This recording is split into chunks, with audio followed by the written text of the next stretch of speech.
जय हिंद साथियों, नमस्कार, वेरी गुड मॉर्निंग। स्वागत है आप सभी का मनोविज्ञान की इस बेहतरीन क्लास में। तो आज से ही वापस से हम जो है मनोविज्ञान की फर्स्ट क्लास में लेकर आया हूं। तो आज से स्टार्ट कर रहे हैं मनोविज्ञान की हिंदी की टेस्ट सीरीज। तो चल रही है, तो हिंदी की टेस्ट सीरीज में अगर आप नहीं जुड़े हैं तो अभी तक उस क्लास को भी आप शिद्दत के साथ अटेंड कीजिएगा, ताकि आपकी तैयारी जो है वो अच्छे से हो सके। तो साथियों, आज की क्लास में हम जो है बात करेंगे मनोविज्ञान की। तो मनोविज्ञान की आज जो है ये पहली क्लास होने वाली है, और इस पहली क्लास में जो है मैंने इम्पोर्टेंट क्वेश्चनों को सिलेक्ट किया है, जिसमें से आरबीएससी साथ साथ एनसीईआरटी बेस्ड क्वेश्चनों को मैंने इसमें शामिल किया है।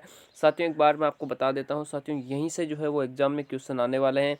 बिल्कुल भी आपको इसमें डाउट नहीं करना है कि साथियों, क्योंकि मैंने बहुत ही इम्पोर्टेंट क्वेश्चनों को इस टेस्ट सीरीज में सिलेक्ट किया है। तो आपको जो है ईमानदारी के साथ क्लास को अटेंड करना है, ताकि जो है आपकी तैयारी है वो अच्छे से हो सके, और जो भी डाउट आपके अंदर मन में हो वो अपनी नोटबुक में नोट करते चलिएगा। तो साथियों, आज की क्लास की शुरुआत करते हैं। सबसे पहला क्वेश्चन हम यहाँ पर ले लेते हैं कि निम्न में से पहला क्वेश्चन है,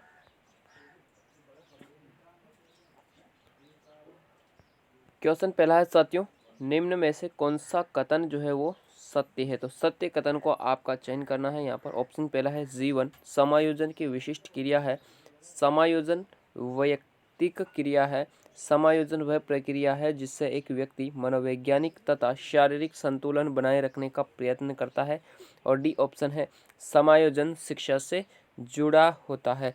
तो साथियों, क्वेश्चन नंबर पहले का राइट आंसर आपको बताना है। तो क्वेश्चन नंबर पहले का राइट आंसर क्या हो जाएगा साथियों, यहाँ पर हो जाएगा कि समायोजन जो है वह प्रक्रिया है जिससे एक व्यक्ति जो है वो मनोविज्ञान तथा शारीरिक संतुलन बनाए रखने का प्रयत्न करता है। जो ऑप्शन नंबर सी है वो हो जाएगा राइट आंसर। चलिएगा, नेक्स्ट क्वेश्चन देखते हैं।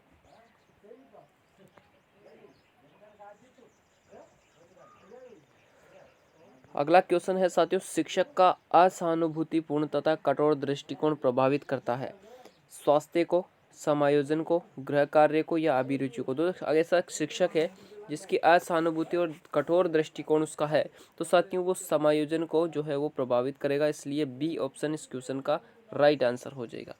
नेक्स्ट क्वेश्चन देखो साथियों, क्वेश्चन नंबर 3 है कि एक शिक्षार्थी के मानसिक स्वास्थ्य के विकास में निम्न में से कौन सहयोग करता है। किसके स्वास्थ्य की बात हो रही है? मानसिक स्वास्थ्य की बात हो रही है। तो ऑप्शन पहला कह रहा है कि बालक की देखभाल तथा स्नेह से माता पिता का सफल होना। बी ऑप्शन कहता है माता पिता द्वारा अपने बच्चों को अधिक स्नेह व देखभाल करना। सी ऑप्शन है अपने बच्चों के प्रति माता पिता का उचित व्यवहार। और डी ऑप्शन है माता पिता द्वारा अपने बच्चों पर नियंत्रण। तो देखिएगा, इसका जो पॉइंट तो सभी बिल्कुल सकारात्मक है, लेकिन अपन को सबसे बेस्ट ऑप्शन का चूज करना है। तो बेस्ट ऑप्शन जो है यहाँ पर क्या हो जाएगा, क्वेश्चन नंबर 3 का जो बेस्ट ऑप्शन है वो क्या हो जाएगा साथियों, यहाँ पर कि अपने बच्चों के प्रति माता पिता का उचित व्यवहार होना चाहिए। नहीं तो ज़्यादा उसका स्नेह या प्यार मिलना चाहिए, और नहीं सबसे कम उसको स्नेह प्यार मिलना चाहिए। बिल्कुल एवरेज में अगर उसको ये सभी चीज़ें मिलती है तो बच्चा जो है मानसिक रूप से स्वस्थ रहेगा, और उसका जो विकास है वो भी एकदम सकारात्मक तरीके से जो है वो बढ़ता चला जाएगा। तो सी ऑप्शन इस क्वेश्चन का आपको राइट आंसर कर लेना है। चलिएगा, नेक्स्ट क्वेश्चन देखते हैं। अगला क्वेश्चन है साथियों, एक शिक्षक के कुसमायोजित होने का कारण क्या है। भाई, एक शिक्षक है वो कुसमायोजित क्यों हो रहा है। पहला ऑप्शन है सुखद पारिवारिक जीवन। तो बिल्कुल सुखद अगर पारिवारिक जीवन रहेगा तो शिक्षक को कुसमायोजित होने की जरूरत नहीं होगी। पूर्व के सुखद अनुभव, बिल्कुल ये भी ऑप्शन जो है वो गलत है। इसी के साथ बात करें व्यवसाय से संबंधित नहीं होना, या फिर राजनीति में अस्वाभाविक लिप्तता।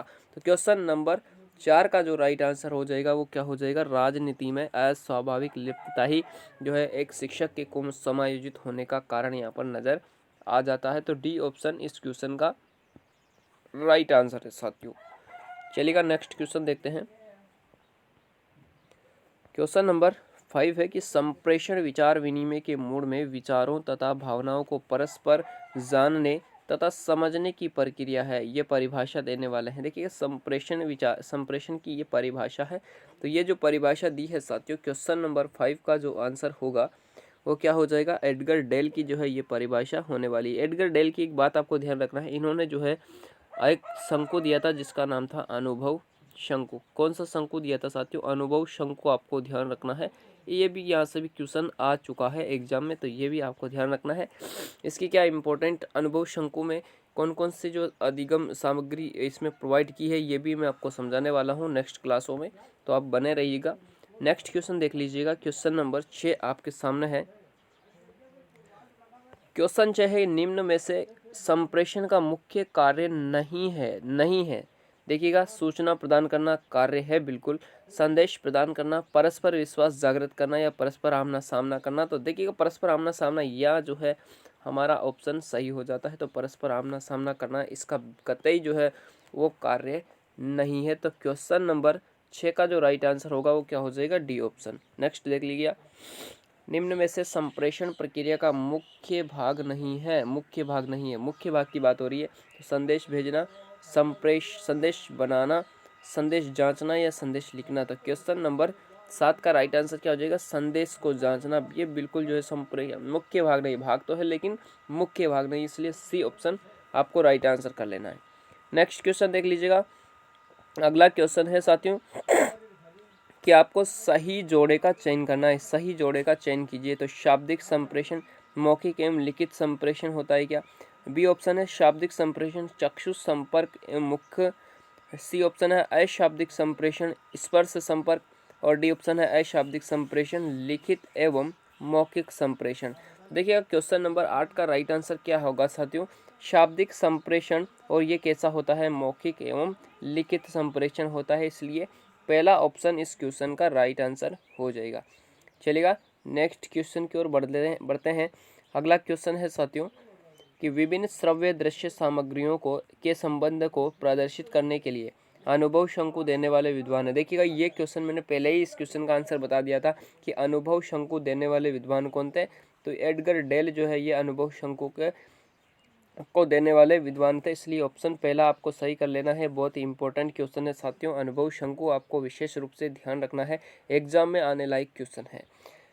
नेक्स्ट क्वेश्चन देख लीजिएगा, भावात्मक बुद्धि का पारिभाषिक शब्द देने वाले विद्वान है। पारिभाषिक शब्द की बात हो रही है, डेनियल गोलमैन है, टर्मन है, विनय है या फिर जी गाल्टन है। तो देखिएगा, भावात्मक बुद्धि की अगर हम बात करें तो साथियों इसका जो पारिभाषिक शब्द दिया गया था वो किसके द्वारा, डेनियल गोलमैन के द्वारा दिया गया था। ऑप्शन पहला इस क्वेश्चन का राइट आंसर हो जाएगा। चलिएगा, नेक्स्ट क्वेश्चन देखते हैं। भावात्मक बुद्धि का प्रमुख प्रसंग है अपने स्वयं के भावनाओं को जानना, बिल्कुल अपने भावों को व्यवस्थित करना, सी ऑप्शन है दूसरों की भावनाओं को पहचानना, या डी ऑप्शन है उपरोक्त सभी। तो ये देखिएगा, ये भावात्मक बुद्धि के सारे प्रसंग जो है वो एकदम करेक्ट हो जाएंगे, यानी कि उपरोक्त सभी इस क्वेश्चन का हो जाएगा राइट आंसर। नेक्स्ट क्वेश्चन देख लीजिएगा, क्वेश्चन नंबर 12 है साथियों, निर्देशन अधिगमकर्ता के मानसिक स्वास्थ्य को सुधारने में सहायक है क्योंकि निर्देशन जो है वो अधिगमकर्ता के मानसिक स्वास्थ्य को सुधारने में सहायक क्यों है, ये अधिगमकर्ता के केवल दृष्टिकोण को प्रभावित करता है। बी ऑप्शन कहता है कि ये अधिगमकर्ता के केवल बाद वाले व्यवहार को सुधारता है। सी ऑप्शन है ये अधिगमकर्ता के आगामी व्यवहार तथा दृष्टिकोण को अच्छी सहायता प्रदान करता है, या डी ऑप्शन है उपरोक्त में से कोई नहीं। तो क्वेश्चन नंबर 12 का जो राइट आंसर हो जाएगा साथियों वो हो जाएगा सी ऑप्शन, ये अधिगमकर्ता के आगामी व्यवहार तथा दृष्टिकोण को अच्छी तरह से सहायता प्रदान करता है। C option is the correct answer. Sorry, next question देखते हैं।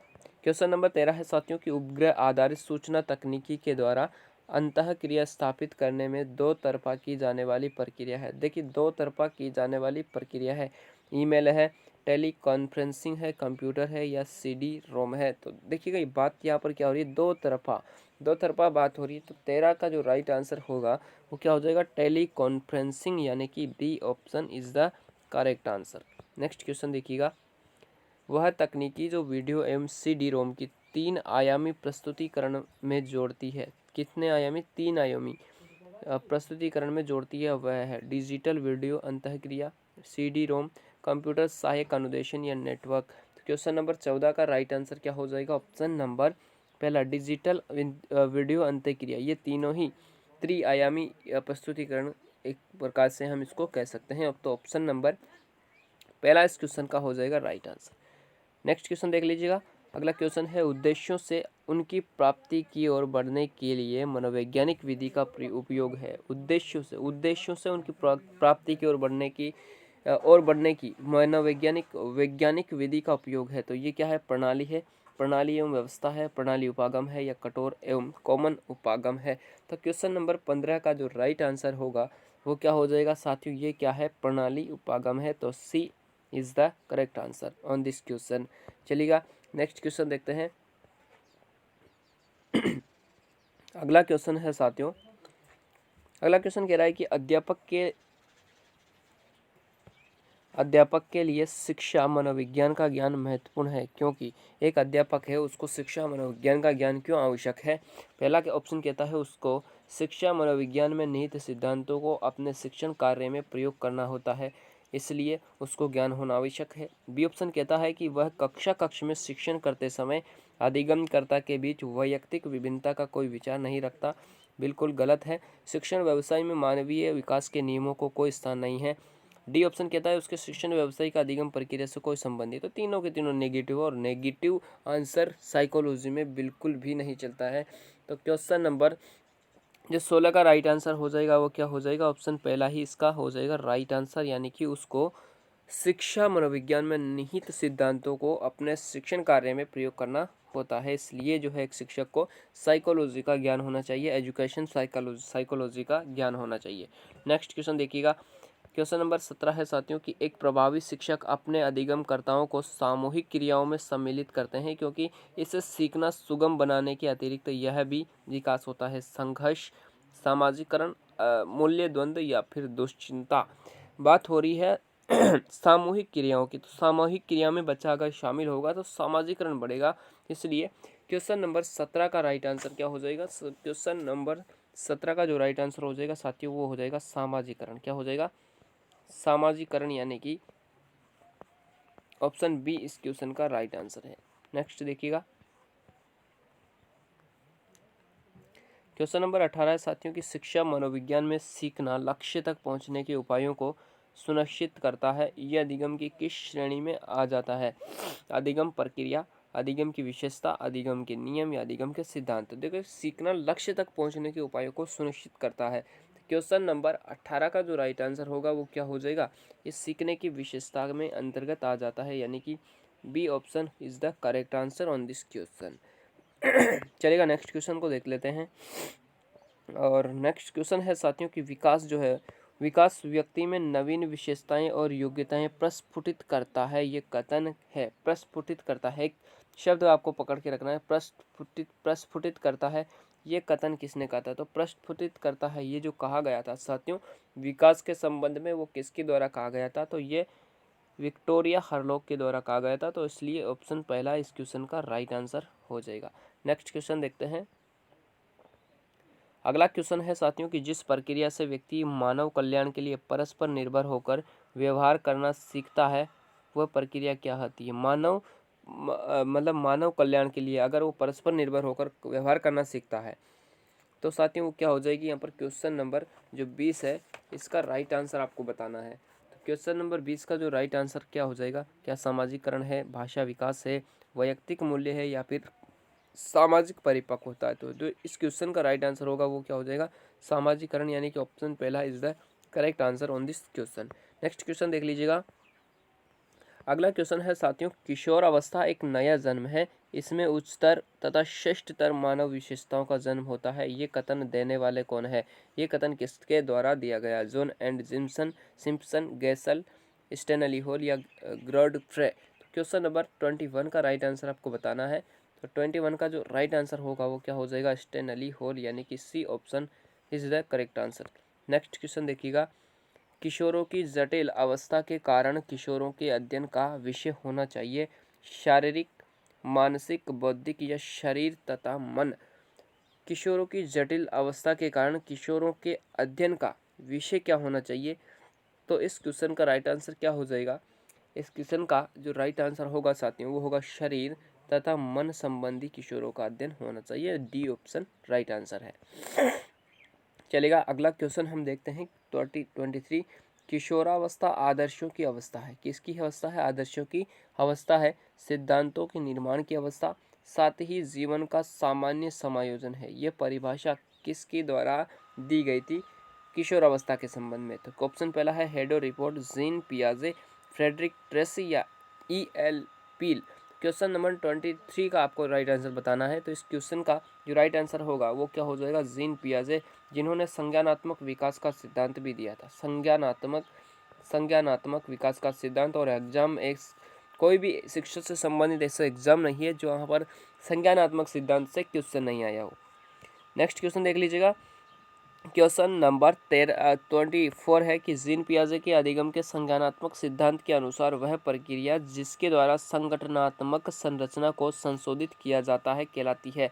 देखिए, संशोधित किया जाता है तो क्या स्कीमा है, प्रत्यक्षण है, समायोजन है या समावेशन है? तो संशोधन की अगर बात आ जाती है तो साथियों वहाँ पर ये मान के चलिएगा कि समायोजन की प्रक्रिया वहाँ पर शामिल है। तो इस क्वेश्चन का राइट आंसर क्या हो जाएगा? सी इस क्वेश्चन का हो जाएगा राइट आंसर। नेक्स्ट क्वेश्चन देख लीजिएगा। एक विद्यार्थी अपने समकक्ष व्यक्तियों के समूह के प्रति आक्रामक व्यवहार करता है और विद्यालय के मानदंडों को नहीं मानता। इस विद्यार्थी को जिस संहिता की आवश्यकता है, जिस संयोग की आवश्यकता वह है मनोगत्यात्मक क्षेत्र, भावात्मक क्षेत्र, उच्च स्तरीय चिंतन कौशल या संज्ञानात्मक क्षेत्र। तो इस क्वेश्चन का राइट आंसर क्या हो जाएगा? क्वेश्चन नंबर 25 का राइट आंसर होगा साथियों भावात्मक क्षेत्र की। ठीक है, तो बी ऑप्शन इस क्वेश्चन का हो जाएगा राइट आंसर। नेक्स्ट क्वेश्चन देखते चलिएगा। उत्तेजक तथा अनुक्रिया के मध्य की सीखने की प्रक्रिया को प्रभावित करने वाले तत्व है। उत्तेजक और अनुक्रिया के मध्य की बात हो रही है। तो व्यक्ति की व्यक्तिगत तथा इच्छाएं, व्यक्ति की इच्छाएं तथा भावनाएं, व्यक्ति की भावनाएं तथा क्षमता या उपरोक्त सभी। तो क्वेश्चन नंबर 26 का राइट आंसर क्या होगा? उपरोक्त सभी। उपरोक्त सभी इस क्वेश्चन का राइट आंसर है। नेक्स्ट क्वेश्चन देख लीजिएगा। हम अधिगम का अनुभव नहीं कर सकते हैं, हम केवल ये देख सकते हैं कि वह निरंतर सफलतापूर्वक आगे बढ़ता है। इसका तात्पर्य है, देखिए निरंतर सफलतापूर्वक आगे बढ़ता है इसका मतलब डायरेक्टली आप समझ जाइएगा क्या ये समायोजन प्रत्येक जीवन एक अधिगम है, प्रत्येक सजीव एक अधिगम है क्या? अधिगम समायोजन है या अधिगम अभ्यास का परिणाम है या अधिगम का प्रत्यक्ष निरीक्षण नहीं हो सकता। तो क्वेश्चन नंबर 27 का आपको राइट आंसर बताना है। तो क्वेश्चन नंबर जो 27 इसका राइट आंसर है अधिगम का प्रत्यक्ष निरीक्षण नहीं हो सकता, इसलिए इस क्वेश्चन का ऑप्शन नंबर जो डी है वो राइट हो जाएगा। नेक्स्ट क्वेश्चन देखते हैं साथियों। अधिगम जिसके बिना संभव नहीं वह है प्रेरणा, शिक्षक, पाठ्यपुस्तक या निर्देशन। देखिएगा, आपने एक परिभाषा पढ़ी होगी स्किनर की, उसने कहा था अभिप्रेरणा जो है अधिगम का सर्वोच्च राजमार्ग है। क्या है? सर्वोच्च। उन्होंने क्या बताया था? ये इसको सर्वोच्च राजमार्ग बताया था, सर्वोच्च राजमार्ग। तो आज यहाँ पर आप समझ लीजिएगा प्रेरणा के बिना जो है वो अधिगम संभव नहीं है। तो पहला ऑप्शन इसका हो जाएगा राइट आंसर। नेक्स्ट क्वेश्चन देख लीजिएगा कि ज्ञान रचनात्मकता सिद्धांत आधारित शिक्षण का आधार है। करके सीखना, अध्यापक को सुनना, अध्यापक कथित विषय वस्तु को दोहराना या फिर डी ऑप्शन है अध्यापक तथा शिक्षार्थियों के संबंध। देखिएगा, रचनात्मकता की बात होती है तो साथियों वहाँ पर हमेशा करके सीखने पर ही आपको ज़्यादा फोकस करना है। तो ऑप्शन पहला यानी कि 29 में ऑप्शन पहला ही इस क्वेश्चन का हो जाएगा राइट आंसर, करके सीखना। ये यहाँ पर रचनात्मकता पर बल देता है। चलिएगा बात करते हैं क्वेश्चन नंबर 30 का और आज की इस क्लास का लास्ट क्वेश्चन। मानसिक स्वास्थ्य संपूर्ण व्यक्तित्व की पूर्ण तथा समरूप क्रिया है। ये परिभाषा देने वाले कौन है? तो देखिएगा क्वेश्चन नंबर 30 का पहला ऑप्शन है हेडफील्ड, लाडेल, कुप्पुस्वामी या स्किनर। क्वेश्चन नंबर 30 का राइट आंसर आपको बताना है। तो इसका राइट आंसर क्या हो जाएगा? हेडफील्ड। इसका राइट आंसर हो जाएगा हेडफील्ड। हेडफील्ड इस क्वेश्चन का हो जाएगा राइट आंसर। तो साथियों ये थी आज के बेहतरीन 30 क्वेश्चन जो कि आपकी एग्ज़ाम की दृष्टि से बहुत ही इम्पोर्टेंट होने वाले हैं। आपको अगर हमारी हर टेस्ट सीरीज से जुड़ना है, हमारी हर क्लास को आपको अटेंड करना है तो आप हमारे चैनल को सब्सक्राइब कर लीजिएगा ताकि हर अपडेट आप तक पहुंचते रहे हर क्लास की। वीडियो कैसी लगी कमेंट बॉक्स में ज़रूर बता के जाना। और अभी तक आपने जो है इस वीडियो को लाइक नहीं किया तो लाइक कर दीजिएगा साथियों। सभी मित्रों के साथ जो कि तैयारी कर रहे हैं शिक्षक भर्ती से संबंधित, उन सभी तक ये वीडियो पहुंचा दीजिएगा ताकि उनकी तैयारी बेहतरीन हो सके और अभ्यास भी उनका लाजवाब हो सके। साथियों मिलते हैं नेक्स्ट क्वेश्चन क्लास नंबर 2 के साथ। आज के लिए इतना ही। धन्यवाद। जय Hind. Ram Ram. Have a nice day.